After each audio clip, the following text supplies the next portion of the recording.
께서 다 해주시겠습니다. 순서를 맡아서.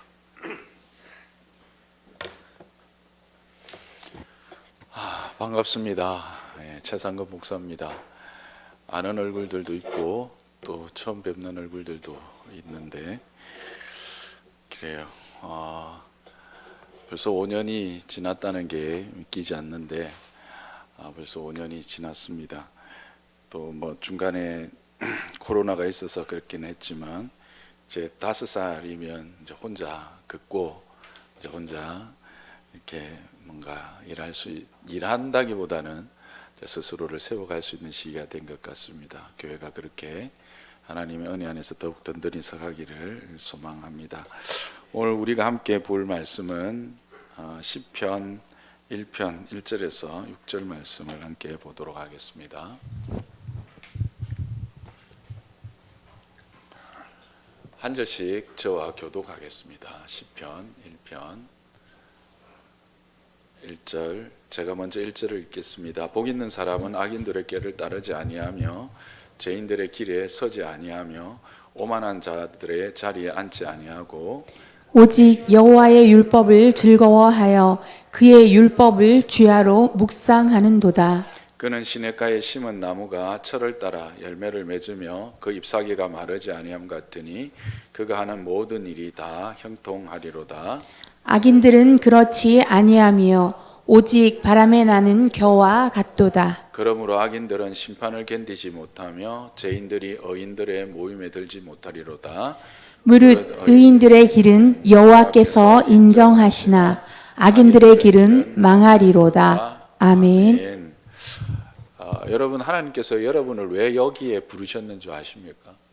하나님께서 왜 여러분을 교회로 부르시고 예배자로 세우셨는지 아십니까? 여러분을 복 주시려고 부르신 것을 믿으시기 바랍니다. 하나님이 우리를 왜 이곳으로 인도하시고 왜 우리를 하나님의 자녀 삼으셨는가, 왜 그 하나님의 형상으로 우리를 세우시는가, 우리를 복 주시려고 하는 겁니다. 목사님, 그런 말이 어디 있어요? 창세기를 한번 볼까요? 창세기 1장 27절에서 28절을 함께 보도록 하겠습니다. 함께 읽어볼까요? 시작. 하나님이 자기 형상 곧 하나님의 형상대로 사람을 창조하시되 남자와 여자를 창조하시고 하나님이 그들의 복을 주시며 하나님이 이르시되 생육하고 번성하여 땅에 충만하라. 땅을 정복하라. 바다의 물고기와 하늘의 새와 땅에 움직이는 모든 생물을 다스리라 하시니라. 아멘. 자, 하나님이 자기의 형상, 하나님의 형상대로 사람을 창조하시고 그들에게 행하신 가장 첫 번째 일이 뭡니까? 복을 주신 것입니다.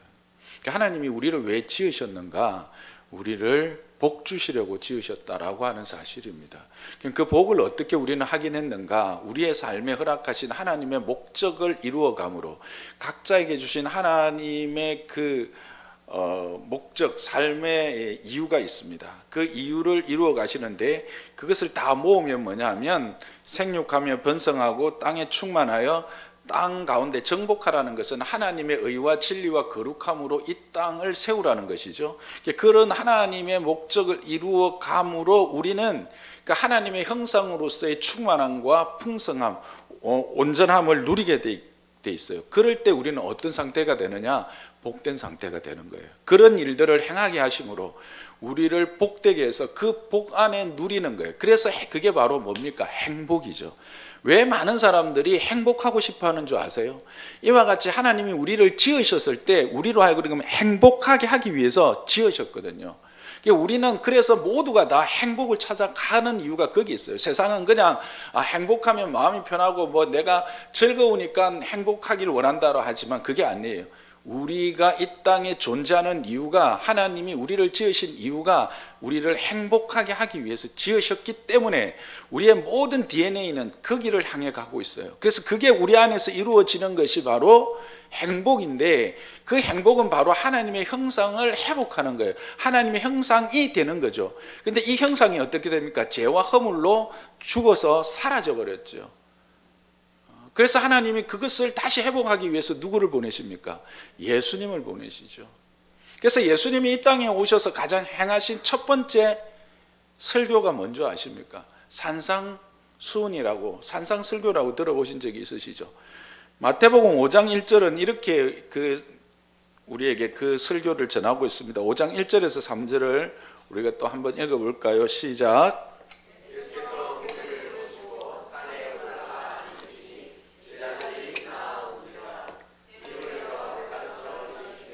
심령이 가난한 저는 복이 있나니 천국이 그들의 것임이요. 이렇게 나옵니다.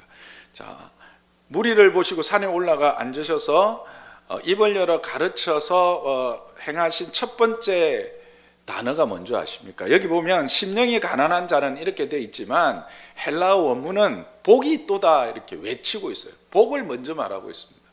그러니까 창세기 때 말했던 복 있는 자들에 대해서 이야기하시고, 하나님이 아담과 하와를 형상으로 만드시고 그들에게 복을 주셨던 것처럼 예수님이 이 땅에 오셔서 선포하신 첫 설교가 바로 복이 있도다 이렇게 말합니다. 복이 있도다 심령이 가난한 자는. 그러니까 예수님이 오셔서 행하신 일이 뭐냐면 이 우리의 복됨을 회복하기 위해서 오셨다라는 거예요. 여러분, 구원이 뭡니까? 예수 그리스도로 말미암아 우리의 잃어버렸던 옛사람을 회복하는 게 구원이에요. 구원은 다른 게 아니에요. 10원 빼기 1원이 구원이다 뭐 이렇게 아무도 안 웃으시죠? 예, 안 웃는 게 정상입니다. 이런 거 하면 안 되는데 세상 사람들 그래 놀리잖아요.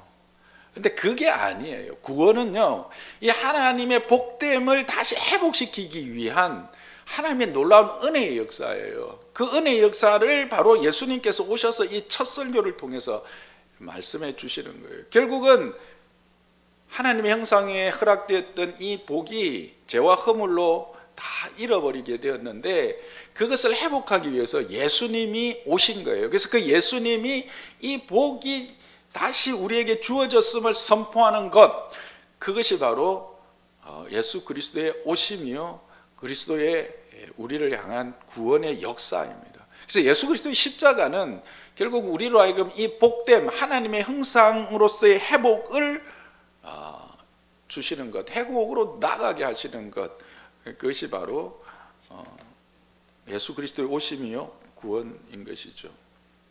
그렇다면 하나님이 이 땅 가운데 이제 그와 같은 은혜를 주셨어요. 예수 그리스도로 말미암아 우리에게 구원을 허락하여 주셨어요. 그런데 왜 많은 사람들이 그럼에도 불구하고 그 행복을 누리지 못할까 하는 거예요. 여러분, 행복하세요? 행복할 줄 믿습니다. 근데 뭐 아멘 안 하시는 분들은 아직 뭐 행복 안 하시다 그럴 수도 있어요. 그러면 왜 우리는 행복하지 않을까? 그럼 우리는 어떻게 하면 행복할까? 성경이 그 답을 주고 있어요. 오늘 시편 1편이 그것을 분명히 말합니다. 1절을 한번 읽겠습니다. 시작. 복 있는 사람은 악인들의 꾀를 따르지 아니하며 죄인들의 길에 서지 아니하며 오만한 자들의 자리에 앉지 아니하고. 이것도 이제 복 있는 사람은 이렇게 돼 있는데 히브리어 원어는 복이 또다, 산상수훈의 그 어순과 똑같아요. 복이 또다 외치고 나서 그게 뭐냐면 악인들의 꾀를 따르지 아니하는 것, 죄인들의 길에 서지 아니하는 것, 오만한 자들의 자리에 앉지 아니하는 것이 복이 있다라고 말하고 있습니다. 여기서 저는 이제 조금 의문이 드는 거예요. 질문이 생기는 거예요. 왜냐하면 아니 그냥 가르쳐 주시면 될 건데 이렇게 하면 복을 받을 거다 하면 되는데 왜 금지하는 것을 먼저 말씀하셨을까 하는 겁니다. 그렇잖아요. 이렇게 하지 마라. 그것은 바로 우리의 한계, 우리의 죄성 때문이 아닐까 하는 겁니다. 우리는 하나님의 복 주시려는 걸 따라가기보다는 그것을 거스르는 것을 더 쉽게 하는 자들입니다. 그래서 하나님이 이 복을 받기 위해서는 우리를 먼저 점검해 봐야 된다. 우리 안에 하나님을 거스르는, 하나님의 복 주심을 담아내기에 부족한, 합당하지 않는 것들을 제거해야 된다고. 쉽게 이야기하면 우리가 하나님의 구원, 하나님의 은혜의 복을 누리기 위해서 가장 먼저 해야 되는 게 뭐예요?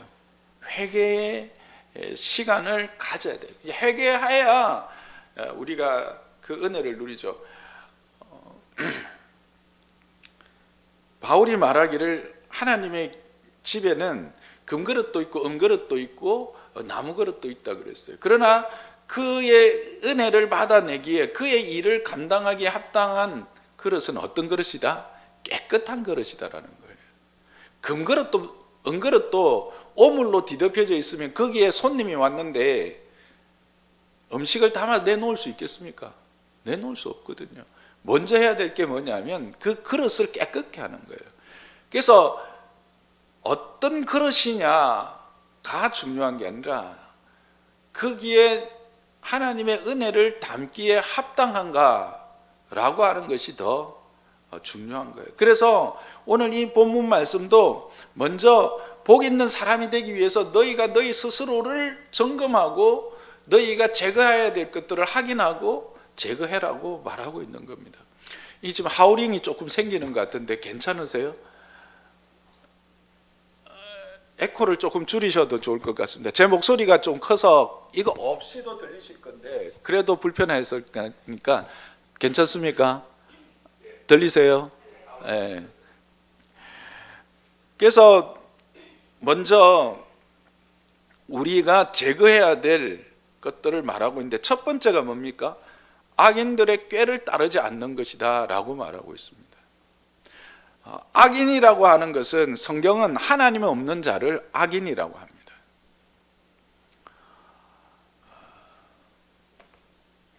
하나님이 없는 자라고 하는 것은 하나님을 떠나서 하나님과 상관없이 사는 자들이죠. 하나님을 염두에 두고 내 삶에 있어서 하나님을 늘 의식하며 사는 것이 아니라 하나님과는 상관없이 자기의 뜻과 자기의 생각대로 살아가는 자, 그것을 성경은 악인이라 그래요. 세상에는 어떤 범법 행위를 행해야 악인이고 죄인이라 하지만 성경은 그게 하나님 없는 자, 하나님과 상관없이 사는 자, 하나님의 뜻과는 상관없이 살아가는 모든 자들은 악한 자들이에요. 꾀는 뭘까요? 권고하다, 조언하다, 계획하다 이 뜻이 있어요. 그러니까 하나님 없이 살아가는 자들의 권고나 그들의 조언이나 그들의 계획, 그게 바로 악인의 꾀예요. 근데 이것을 어떻게 따라가지 않는 것이 복이다라고 하는 겁니다. 즉 악인의 꾀라는 것은 하나님을 알지 못하고 인정하지 않고 세상에 속하여 살아가는 자들의 권고나 조언들을 따라가지 않는 거죠. 그런데 여기서 복수를 이야기하고 있잖아요, 그렇죠? 악인이 아니라 악인들이기 때문에 그거를 묶으면 뭐예요? 하나님 없는 자들의 생각과 계획들은 바로 세상 풍조라고 말할 수 있어요. 세상의 풍조를 따라가지 않는 것, 하나님 없는 자들의 삶의 조언을 듣지 않는 거예요. 그게 뭐가 있을까요? 세상은 하나님 없이도 얼마나 행복하냐. 오히려 하나님 때문에 우리가 많은 것들을 잃어버리고 제약당하고 많은 것들에서 우리는 손해를 봤다고 이야기하는 사람들 많잖아요. 어리석은 악한 사람들의 생각이죠. 악한 사람들의 계획과 권고입니다. 그래서 그들이 말하는 어떤 세계관, 철학들, 이론들, 그것들이 다 악인의 꾀에 속하는 것입니다. 근데 이것은 단지 거기에 쫓아가지 않는 것, 따라가지 않는 것에서 한 걸음 더 나아가서 그들이 그와 같은 요구를 할 때, 그와 같은 계획에 참여하기를 우리에게 권고할 때 우리는 노라고 말하는 것까지가 악인의 꾀를 따르지 않는 거예요. 그냥 따르지 않는다라고 해서 그냥 무시하고 무관심하고 지나는 게 아니라 세상이 그렇게 내게 요구할 때 하나님 없는, 하나님의 뜻과 상관없을 뿐만 아니라 반하는 것들을 요구할 때 그것이 아니다라고 분명히 말하는 것까지가 따르지 않는 거예요. 우리는 늘 소극적인 신앙생활을 할 때가 많잖아요. 근데 하나님은 그렇게 말하지 않으셨어요. 우리에게 적극적으로 세상에 대해서 너의 믿음과 너의 삶의 이유가 무엇인지를 말하라고 그랬거든요. 그런 거예요. 그래서 그렇게 살다가 하나님의 계획 아닌 것을 권고하고 따르기를 원했을 때 그게 동참하지 않으면 우리는 어떻게 될까요? 세상으로부터 불이익을 당하게 돼요. 세상으로부터 우리는 손해를 입게 된다라는 것이죠. 그리고 그것들 때문에 세상이 주려고 하는 것들을 얻지 못할 때가 있어요. 근데 그것까지도 감당해내는 것이 바로 악인들의 꾀를 따르지 않는 거예요. 악인들의 꾀를 따르지 않는다는 것은 단지 앞에서도 말씀드렸던 것처럼 그냥 무시하고 살아가는 게 아니라 구체적으로 그것 때문에 당하는 또 내가 지불해야 될 대가까지도 지불하는 삶의 자세, 그게 바로 악인들의 꾀를 따르지 않는 거라는 거예요. 저는 관동 호산나 교회 성도들이 이 악인들의 꾀를 따르지 아니함으로 참 복을 누리는 성도들 되기를, 교회 되기를 주님의 이름 축복합니다. 근데 왜 그러면 우리는 이렇게 살아갈 수 있을까? 그것은 바로 하나님의 계획이 우리의 삶에 가장 아름답고 복된 계획이기 때문입니다. 하나님이 우리에게 말씀하시는 하나님의 뜻이 우리를 가장 아름답고 복되게 하는 것이기 때문에 그렇습니다. 여러분 그것을 분명히 기억하고 세상이 우리를 자신들의 계획과 하나님 없는 조언들을 행할 때에 노라고 말씀하시고 그것에 대하여 분명히 대가를 지불하는 자들 되기를 주님의 이름으로 부탁드립니다. 두 번째는 죄인들의 길에 서지 않는 것입니다. 성경이 말하는 죄는 뭐죠? 여러분 그런 이야기를 들었을 거예요. 관역이 있는데 화살을 쏘아서 이 화살이 관역을 맞추지 못하고 빗나가는 것이 이제 죄라고 하는 단어의 의미다라는 거죠. 이게 뭘까요? 앞에서 우리는 창세기 1장에서 하나님은 우리 모든 사람들에게 분명한 계획을 가지고 이 땅에 보내셨다는 것을 확인했습니다. 그렇죠? 모든 사람들에게 하나님은 분명한 계획을 가지고 이 땅 가운데 생육하고 번성하고 충만하게 하기 위한 하나님의 목적이 있습니다. 그것을 우리가 다 소유하고 왔습니다. 그거는 어린아이든지 나이 들었든지 상관없이 모든 이들이 그것은 가지고 있습니다. 그리고 그것은 하나님께서 이루어내실 것입니다. 그런데 그 하나님이 우리의 삶을 목적한 것을 벗어난 길, 그게 뭘까요? 죄인들의 길입니다. 여러분은 여러분의 삶이 하나님의 목적하심 안에 있다라고 하는 사실, 여러분을 향한 하나님 분명한 삶의 목적이 있다는 사실을 믿으십니까? 그리고 그 목표가 있다라는 것도 믿으십니까? 그것을 벗어나게 하는 자들의 길입니다. 그래서 하나님의 법과 상관없이 살아가게 하는 거예요. 하나님의 이상과 목표와 상관없이 살아가게 하는 거예요.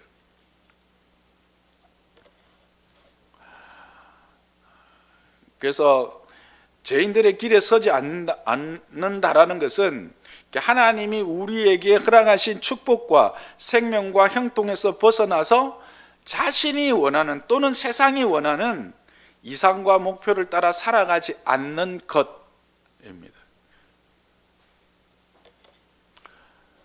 왜냐하면 잠언 기자는 이렇게 말합니다. 잠언 14장 12절에 어떤 길은 사람의 보기에 바르나 필경은 사망의 길이다 라고 말합니다. 그렇습니다. 사람들의 보기에 그것이 바르나 필경은 끝은 사망이기 때문에 그렇습니다. 그래서 시편 기자는 우리에게 이렇게 이야기합니다. 시편 31편 1절에서 3절을 보면 악을 행하는 자들 때문에 불평하지 말라 그렇게 말합니다. 불의를 행하는 자들 때문에 시기하지 말라 그렇게 말합니다. 왜냐하면 이 땅 가운데서 이 악을 행하고 또 불의를 행하는데 잘 되는 사람들이 있거든요. 잘 되는 게 아니라 잘 되는 것 같이 보이는 사람들이 있잖아요. 그래서 우리는 그 사람들 때문에 불평하잖아요. 그 사람들 때문에 우리는 시기하잖아요. 하나님, 저 사람은 예수도 안 믿고 하나님과 상관없이 사는데 어떻게 저렇게 큰 아파트 살아요? 어떻게 저렇게 좋은 차 사요? 어떻게 자녀들은 그 원하는 좋은 대학 가요? 근데 나는 예수님 믿고 교회 오고 하는데 하면서 불평하죠? 시기하시잖아요. 근데 그렇게 하지 말래요. 왜냐하면요, 2절이 그렇게 말해요. 그들은 풀과 같고 속히 배임을 당하는 푸른 채소와 같다라는 거죠. 하나님은 모든 것을 아시는 분인 것을 여러분 기억하시기 바랍니다. 그리고 하나님은 심판하시는 이십니다. 우리가 이 일에 낙심하지 말아야 됩니다. 믿음을 지킨다라는 건 뭐냐면 이 눈에 보이는 세상에서 하나님의 뜻 아닌 것과 하나님의 목적이 아닌 것을 하고도 살아감에도 우리의 눈에 보기에 잘 되는 것 같고 평안한 것 같고 복된 것 같은 것에 쏘가 넘어가지 않고 그것 때문에 시기하지 않고 그것 때문에 불평하지 않는 것이 믿음입니다. 왜 그렇습니까? 진정한 복은 하나님께로부터 주어지기 때문에 그렇습니다. 우리의 모든 삶의 주인이 하나님이시기 때문에 그렇습니다. 그게 바로 뭐다? 믿음이에요. 믿음은 다른 것이 아니에요. 믿음은요, 철야하면서 하나님 앞에 부르짖고 금식하면서 기도하고 그래서 결국은 내가 원하는 것을 얻어서 와, 저 사람 믿음 좋다. 믿음 없는 겁니다. 그거는 믿음이 아닙니다. 믿음은 내가 내 삶이 비록 지금 힘들고 어렵고 내 삶의 모든 것들이 다 사라지고 오히려 세상이 보기에 욥처럼 그렇게 하나님으로부터 버림을 받은 것 같은 삶의 가운데서도 여전히 하나님은 내 하나님이시고 내 삶의 가장 복되고 내 삶의 가장 분명한 계획을 가지고 영광을 받으신다라고 하는 삶, 그것을 위해서 내가 오늘 하루를 믿음으로 견디며 그 하나님을 신뢰하고 의심하지 않고 한 걸음 한 걸음을 내딛는 것, 그게 바로 믿음입니다. 하나님은 그런 사람을 착하고 충성된 종이라고 합니다. 그런 사람을 통해서 하나님은 영광을 받으십니다. 그런 사람을 통해서 하나님은 수고하고 무거운 짐진 자들이라 다 내게로 오라고 하고 내가 너희를 쉬게 하리라고 말씀하십니다. 그게 믿음입니다. 그래서 이런 자들은 결코 오만한 자들의 자리에 앉을 수가 없습니다. 오만한 자들이라고 하는 이 오만함이라는 것은 자기를 교만하여서 자기를 자랑하면서 다른 사람들을 비웃고 조롱하고 떠벌리는 것을 오만함이라고 합니다. 이제 오만함의 의미는 떠벌리다라고 하는 게 이제 가장 큰 의미인데 어떻게 떠벌리느냐 하면 자기를 막 드러내고 또 가지지 못했거나 아니면 어떤 연약한 자들을 조롱하면서 떠벌리는 것을 오만이라고 그래요.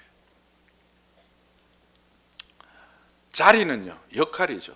그러니까 자기가 어떤 그 지위나 또는 어떤 지식의 어떤 그 위치, 지식을 좀 많이 쌓았거나 또는 뭐 세상적인 어떤 힘을 가졌거나 이런 어떤 지위나 역할을 가지면서 자기를 자랑하고 그러면서도 다른 사람을 비웃고 조롱하면서 떠벌리는 사람, 그게 바로 오만한 사람입니다. 왜 그렇게 할 수 있죠? 하나님이 의식하지 않기 때문에 그럴 수 있는 거예요. 하나님이 있는 사람은 그렇게 할 수 없어요. 하나님이 있는 사람은 이 모든 것이 누구로부터 주어진 것을 아는 거예요. 하나님부터 주어진 것을 알기 때문에 결코 자기를 자랑할 수가 없어요. 그리고 비록 지금 연약하고 비록 지금은 나약하고 비록 지금은 가난할지라도 그 사람을 함부로 조롱하거나 비웃을 수 없어요. 왜? 그 사람 역시 하나님의 형상이기 때문에 그렇습니다. 하나님의 아름다운 형상이요, 복된 형상이기 때문에 그럴 수 없는 거죠. 그래서 그런 오만한 자리에 앉지 않는 거예요. 이 세상은요, 조금만 자리가 있어도요, 그걸 이용해가지고 자기를 자랑하고 드러내려고 그래요. 대한민국이 특히 그렇죠. 제복 하나 입으면 이게 다 된 것 같아. 모자 하나 쓰면, 모자 하나 쓰고 완장 하나 차면 이게 다 된 것 같아. 참 이게 이제 유교적 그 사고인데요. 얼마나 이게 우리를 피폐하게 만들고 사회를 피폐하게 만드는 줄 몰라요. 근데 그것은 복됨을 얻을 수 있는 자리가 아니랍니다. 왜요? 하나님은 교만한 자를 내치시기 때문에 그렇습니다.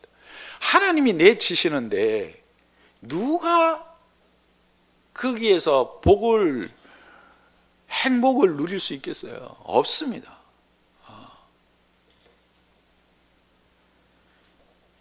그래서 악인들의 꾀를 따르지 않고 죄인들의 길에 서지 않고 오만한 자리에 앉지 않는 것이 복이 되는 거예요. 근데 세상은 뭐라고 말해요? 악인들의 꾀를 따르든지 죄인의 길에 서든지 그래서 오만한 자리에, 그래서 얻는 것으로 오만한 자리에 한번 앉아봤으면 좋겠다라고 이야기해요. 근데 그렇게 하는 게 복이 아니에요. 왜 그럴까요? 4절의 답해 줍니다. 왜 그렇게 사는 것이 복이 아닌가? 4절을 한번 같이 읽어봅시다. 악인들은 그렇지 아니하며 오직 바람에 나는 뭐와 같아? 겨와 같아라고 했어요. 여기 겨를 모르는 분들은 없을 거예요. 다은이 겨 아나? 겨가 뭔지 아나? 모르지. 껍질, 그래, 쌀 껍질. 우리 호산나 교회도 겨를 모르는 사람들이 있더라고요. 쌀 껍질, 보리 껍질이 겨 아닙니까? 겨는 어떻게 돼요? 오늘 본문처럼 바람에 나는 겨와 같아 하는 것은 날리는 거예요. 인생이 가볍기 한이 없어서 자기의 자리를 정하지도 지키지도 못하고 이리저리 헤매고 방황하는 인생이에요. 또한 뿐만 아니라 알맹이가 없잖아요. 알맹이가 없다라는 것은 뭡니까? 건질 것이 없다는 거예요. 쓸모가 없다라는 거예요. 소용이 없다라는 거예요. 무가치하다는 거예요. 무의미하다라는 거죠. 세상이 보기에는 그것이 뭔가 알맹이가 있는 삶인 것 같고 참 뭔가 대단한 것 같지만 하나님 보시기에는 그런 인생은 바람에 나는 겨와 같이 무가치하고요, 가볍기가 한이 없어서요, 쓸모없는, 그래서 결국은 어떻게 합니까? 모아서 어떻게 아궁이로 들어갈 수밖에 없는 그런 존재가 되어지는 거예요.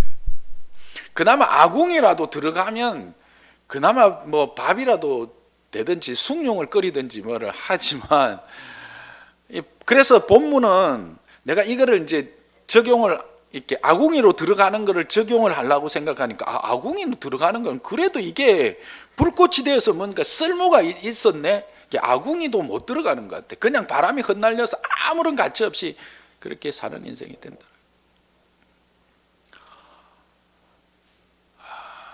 시편 기자가 시편 37편에 이야기했던 것처럼 그렇게 세상에서 무언가를 얻은 자들, 그들 때문에 여러분 불평하지 말고 시기하지 않는 자들 되기를 주님의 이름 축복합니다. 그러면 구체적으로 목사님 복을 받아야 될 거 아닙니까? 그렇죠. 뭐 어떻게 하면 복 받습니까? 2절이 우리에게 말해주고 있습니다. 함께 읽어볼까요? 시작. 오직 여호와의 율법을 즐거워하여 그의 율법을 주야로 묵상하는 도다. 여호와의 율법을 즐거워하는 거예요. 먼저 여호와의 율법을 즐거워한다라는 게 뭘까요? 율법은 바로 법입니다. 여러분, 법을 즐거워한다라는 것은 무슨 의미일까요? 그 법 아래에 있는 것이 기쁨이 된다는 겁니다. 법 아래에 있다라는 것은 다른 말로 하면 통치를 이야기할 수 있습니다. 우리가 건널목을 건너는 때 초록불이 오면 어떻게 합니까? 건너가죠. 그런데 빨간불이면 뭘까요? 건너가지 못합니다. 이거는 우리가 법 아래에 있는 거죠. 이 통치 아래에 있다라는 거예요. 그 통치 아래에 있는 것인데, 그 통치 아래에 있는 것을 즐거워한다는 것은 이것에 순종한다는 거예요. 이것을 통치 아래에 있는 걸 즐거워하지 않는다라는 것은 뭐예요? 빨간불이 지나가는 거예요. 초록불에 멈춰서는 거죠. 어떻게 될까요? 그의 삶이 엉망이 되는 거죠. 그러니까 하나님의 통치, 하나님의 법 아래 있다.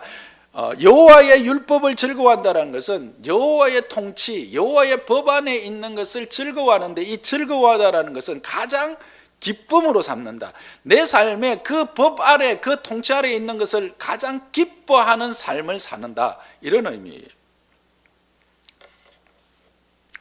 여러분이 하나님의 다스림, 하나님의 통치 아래 있는 것이 기쁨입니까? 그게 바로 율법을 즐거워하는 거예요. 하나님의 통치, 하나님의 다스림을 가장 큰 기쁨으로 삼는 사람입니다. 묵상한다는 게 뭘까요? 그러면 그것을 큰 기쁨으로 삼았기 때문에 그것이 내 심령 깊은 곳에 배어 있는 거예요. 뭐가? 그의 법이.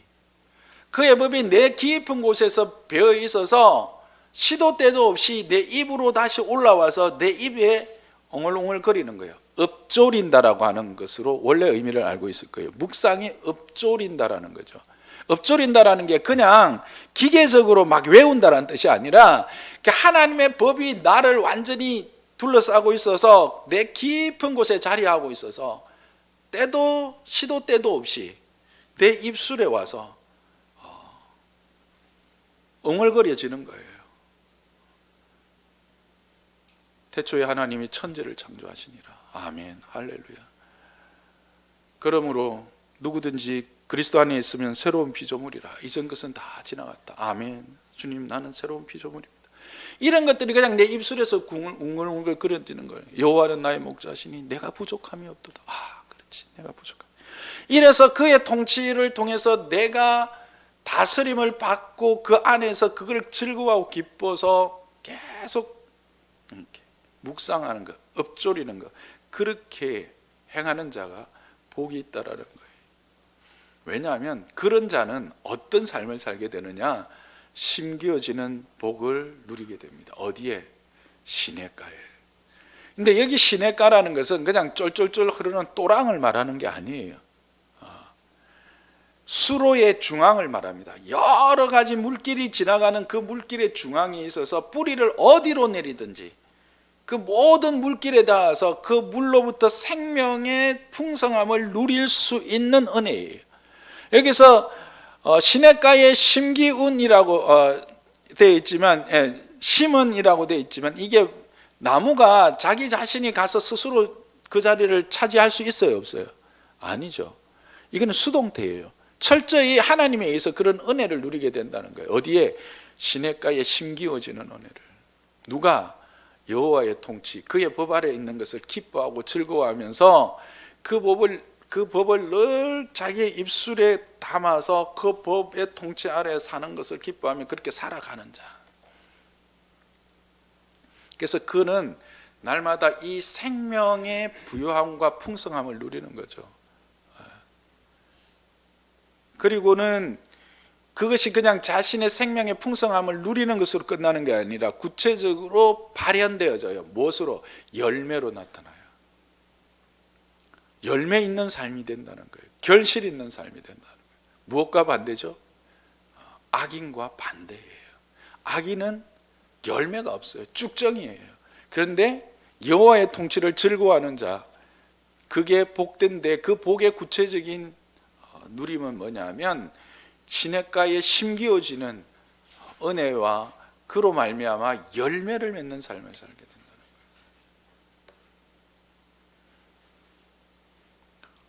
그것도 철을 따라 열매를 맺는다라고 하는 말이 의미가 있는 것 같아요.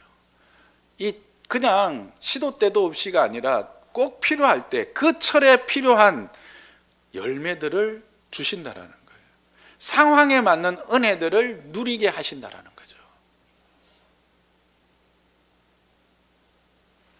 뿐만 아니라 그 잎사귀가 마르지 아니한대요. 그 풍성함을 온전히 누리는데 그 풍성함이 그 그늘이 그 풍성한 잎으로 말미암아 생기는 게 뭘까요? 바로 그늘입니다. 그늘. 이 땅은 어떤 땅이에요? 팔레스틴 지역이에요. 여러분 가보신지 못하셨죠? 거의. 저도 한 번 딱 가봤는데 정말 더워요. 근데 나무 그늘 아래만 가면 그나마 견딜 수 있어요. 어떤 존재가 되느냐 하면 생명의 풍성함을 통해서 열매를 맺고요, 그 잎사귀가 마르지 아니하는 푸른 큰 나무가 되는 거예요. 그 열매는 누가 먹을까요? 나무가 먹을까요? 아니요. 지나가는 나그네가 먹겠죠. 어떤 나그네? 열매가 필요한 나그네. 다시 일어서야 될 힘이 없는 나그네를 먹이고 그 나그네에게 힘을 줄 수 있는 존재를 이야기하는 겁니다. 복 있는 사람이란 내가 누려서 복이 아니라 하나님이 내게 주신 은혜로 누군가를 살리는 사람이 되는 거예요. 누군가를 세우는 사람이 되는 거예요. 누군가를 참된 안식 가운데로 인도하는 존재가 되어지는 거죠. 그래서 그 영광스러움을 나도 누리고 그 영광을 하나님께 올려드리는 존재가 되는, 그게 바로 복됨이라는 겁니다. 사랑하는 관동호산나교회 성도 여러분, 여러분은 이런 복된 자인 것을 믿으시기를 바랍니다. 우리는 여기에서 자꾸 그러면 우리가 어떻게 할까? 이미 하나님은 예수 그리스도를 통해서 이 복에 우리를 초대하셨습니다. 그리고 우리는 지금도 말씀 가운데 있습니다. 아멘이시죠? 그러면 어떻게 할까? 그것을 적극적으로 이제 내 삶 속에서 더 깊이 새기는 거예요. 여러분 지금 성경 계속 읽고 계시죠? 네, 계속 읽으십시오. 그리고 그것이 내 안에서 깊이 새겨지고 그래서 고백되어지는 삶까지 나아가고, 그 고백되어진다라는 것은 내 삶의 현장에서 악인들의 꾀와 죄인들의 길과 오만한 자리에 나를 초대할 때에, 또는 그런 유혹이 있을 때에 그것에 대해서 아니라고 말하고, 그것으로 말미암아 내게 당하는 불이익을 감당하면서 하나님의 법에 그의 통치 아래 있음을 즐거워하고 기뻐하는 삶입니다. 그러면 반드시 여러분 안에 그리스도로 말미암는 생명이 풍성해질 것을 믿으시기 바랍니다. 그리고 그 생명력으로 말미암아 여러분은 열매 있는 삶을 살게 되실 것입니다. 그리고 여러분은 큰 나무가 되어서 어느덧 많은 사람들에게 안식을 주고 힘을 주는 존재가 될 줄 믿습니다. 그런 복된 관동호산나 교회 성도들 되기를 주님의 이름으로 축복합니다. 그리고 관동호산나 교회 되기를 주님의 이름으로 축복합니다. 기도하겠습니다. 말씀을 생각하면서 우리 함께 주님 앞에 기도하겠습니다. 하나님 아버지 감사합니다. 이곳에 관동호산나 교회를 세우시고 주께서 구원하기로 작정된 자들 불러주시고 또 하나님의 은혜의 복을 함께 누리면서 그렇게 하나님의 나라를 함께 달려갈 수 있도록 인도해 주셔서 감사합니다. 5년이란 시간 동안 하나님께서 우리를 인도하셨고 복 주셨습니다. 하나님, 우리에게 이미 허락하신 이 복들을 감사하는 자들 되게 해 주옵소서. 늘 감사의 제사를 올려드리는 관동호산나 교회가 되게 하여 주옵소서. 하나님, 이 교회를 주님이 기뻐하시는 교회로 세워가는 동안 때로는 세상이 우리를 향해서 악인들의 꾀에 동참할 것을, 죄인들의 길에 함께 설 것을, 그리고 오만한 자의 자리에 앉을 것을 권하고 요구할 때가 있을 것입니다. 우리는 그때에 분명하게 노라고 말할 수 있게 하시고, 우리가 그것으로 말미암아 당하는 불이익과 어떤 손해도 감당하는 믿음의 공동체가 되게 하시고 모든 성도들이 되게 하여 주옵소서. 그리고 날마다 주의 말씀으로 말미암아 그들의 심령이, 이들의 심령이 하나님의 안에서 기뻐하고 즐거워하는, 그래서 참 복을 누리는 관동호산나 교회 성도들 다 되게 하여 주옵소서. 주님, 이 교회를 통해서 영광을 받아 주시옵소서. 오늘도 말씀하신 주님을 찬양합니다. 우리 가운데 오셔서 복 주시기 위해서 우리를 지으셨고, 우리가 스스로 그 복을 떠났음에도 아들까지 주시면서 우리를 다시 복되게 하신 주님을 찬양합니다. 하나님, 그 복을 우리가 온전히 누리기 위하여 악인들의 꾀에 따르지 아니하고 죄인들의 길에 서지 아니하며 오만한 자들의 자리에 앉지 않는 자들이 되게 하여 주옵소서. 우리가 참으로 여호와의 율법을 즐거워하는 자들 되게 해 주옵소서. 그 법 아래에 있는 것을 우리의 삶의 가장 큰 기쁨으로 삼는 자들이 되게 하여 주시옵소서. 그래서 우리의 삶을 통해서 열매를 맺으시고 우리의 삶을 통해서 큰 가지가 되게 하시고 잎사귀가 되게 하여 주셔서 누군가에게 힘이 되고 그늘이 되어서 안식처가 되는 우리 모두가 되도록 주께서 은혜 위에 은혜를 더하여 주시고 그렇게 관동 호산나 교회를 사용하여 주시옵소서. 오늘도 주님 앞에 부른 주의 사랑하는 백성들을 고쳐 주시옵소서. 긍휼히 여겨 주시고 은혜 베풀어 주시옵소서. 예수 그리스도 이름으로 명하노니 모든 질병들은 떠나갈지어다. 예수 그리스도 이름으로 명하노니 모든 부인병들은 사라질지어다. 예수 그리스도 이름으로 명하노니 모든 성인병들은 고침을 받을지어다. 암세포들은 도말될지어다. 얼매이고 모든 세상의 죄와 또 우리를 둘러싸고 있는 악한 영의 세력 가운데 신음하는 자들 진리로 자유케 될지어다. 주님께서 온전케 하시고 치료하셔서 영광을 받아 주시옵소서. 감사합니다. 예수님의 이름으로 기도하였습니다. 아멘. 우리 다 함께 일어나서 찬양하겠습니다.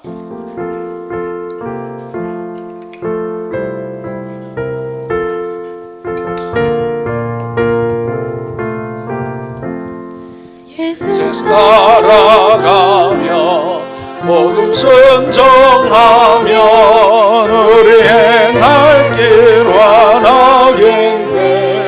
주를 의지하며 순종하는 자를 주가 늘 함께 하시리라. 의지하고 순종하는 길은 예수 안에 즐겁고 복된 길이로다. 해를 당하거나 우리 고생할 때 주가 위로해 주시겠네.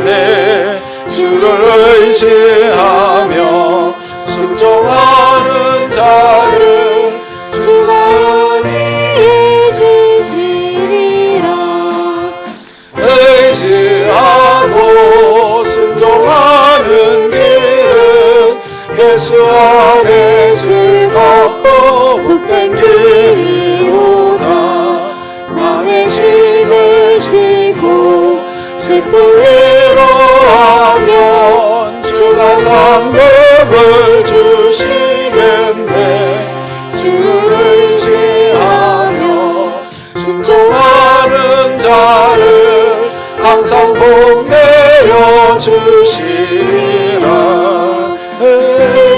의지하고 순종하는 길은 예수 안에 즐겁고 복된 길이로다.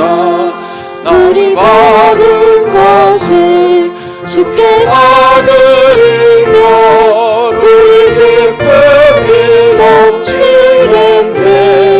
주를 의지하며 순종하는 자를 은혜 풍성케 하시리라. 의지하고 순종하는 길은 예수 안에 즐겁고 복된 길이로다. 의지하서 말씀 잘 배우고 주를 모시고 살아가세. 주를 의지하며 항상 순종하면 주가 사랑해 주시리라. 의지하고 순종하는 길은 예수 안에 즐겁고 복된 길이로다.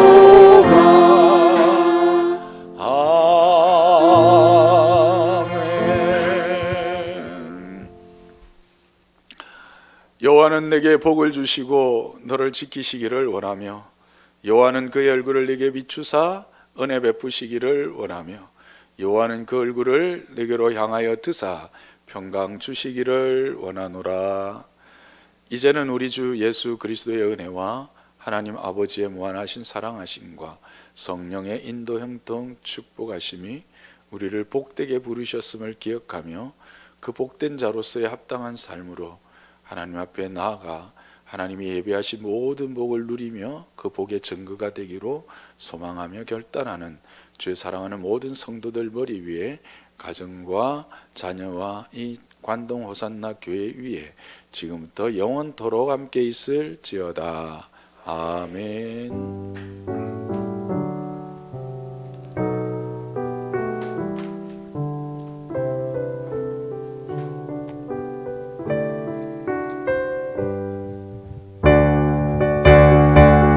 살아계신 주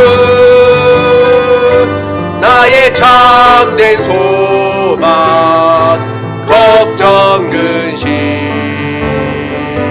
전혀 없네.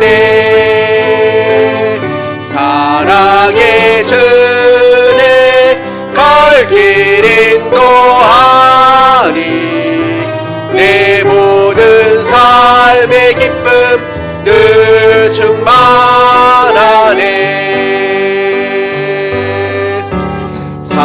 살아계신 주 나의 참된 소망 걱정 근심 전혀 없네.